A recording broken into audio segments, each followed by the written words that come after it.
네, 김포시의 발표대로라면 오는 9월 28일 김포도시철도가 개통할 것으로 예상되는데요. 취재 기자와 자세한 이야기 나눠보겠습니다.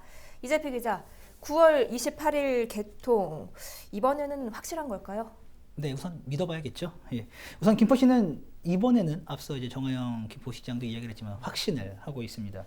그 이유를 좀 살펴보면요. 먼저 차량 떨림 현상을 해소할 단기 대책으로 차량 삭정과 속도 조절을 진행을 했습니다. 네. 관련해서 지금 시운전이 운행 중에 있다라고 이야기를 했죠. 여기에 국토부 요청대로 지난 20일 한국철도기술연구원으로부터 주행 안전성 검증을 받은 상황입니다. 그리고 장기 대책으로 차량 진동 원인 분석 및 개선 방안 용역을 추진하기로 했는데요. 앞서 정화영 김포시장도 이야기했지만 기간이 한 1년 정도 걸릴 것으로 예상이 되고 있습니다. 근데 이 모든 게 다 진행이 되려면 꽤 오래 걸리겠죠. 네. 개통이 너무 늦는데 이에 안전성 검증을 받은 만큼 지난 20일 국토부와 김포시 그리고 지역 정치권이 먼저 개통을 하고 장기 대책은 그 이후에 추진하는 것으로 합의를 했다는 겁니다. 예. 김포시가 이제 시운전 결과 등 개통에 필요한 관련 서류를 문제없이 준비만 한다면 국토부는 9월 28일 합의를 해주기로 약속을 한 상황인 거죠. 김포시는 지난주부터 이제 시운전을 진행 중에 있고요. 8월 28일에서 29일 사이 시운전 결과 보고서 등 승인 요청에 필요한 서류들을 국토부에 제출할 것으로 알려져 있습니다.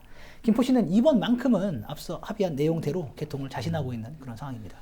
네, 김포시의 이번 발표에서 또 눈에 띄는 게 속도 조절이었는데요. 안전을 위해서 차량의 속도를 좀 낮추겠다 이런 건데 그렇게 되면은 이 배차 간격에는 문제가 없을까요? 네, 앞서 이제 정화영 김포시장도 이야기를 줬죠.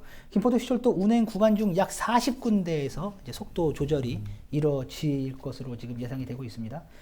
당초 3분이었던 배차 간격도 3분에서 3분 30초로 살짝 늘어난 상황인데요. 구례역에서 김포공항역까지 당초 29분에서 30분이면 도달할 수 있었습니다. 그런데 이게 한 1분에서 2분 정도 늘어난 31분에서 32분 정도 소요될 것으로 예상이 되고 있는데요. 지금 시운전 중이라고 말씀을 드렸잖아요. 예. 그 현재까지는 큰 문제가 발견되지 않았다고 정화영 김포시장은 밝혔는데 특히 무엇보다 시민들의 안전을 최우선으로 두고 확인하겠다고 말을 덧붙였습니다. 네, 저희가 이 기자회견을 SNS 라이브로도 함께 진행했는데요. 이 댓글 보니까 시민들의 불신이 굉장히 컸죠. 네, 맞습니다.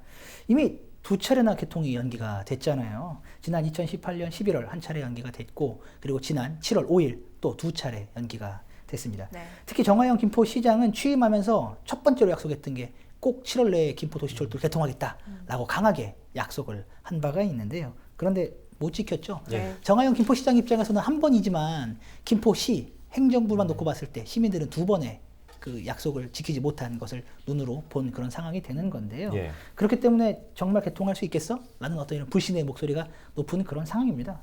국토부와 합의한 만큼 주민들의 불신을 잠재우기 위해서라도 이번에는 관련 준비를 좀 철저히 해서 9월 28일에는 꼭 개통을 했으면 하는 바람입니다.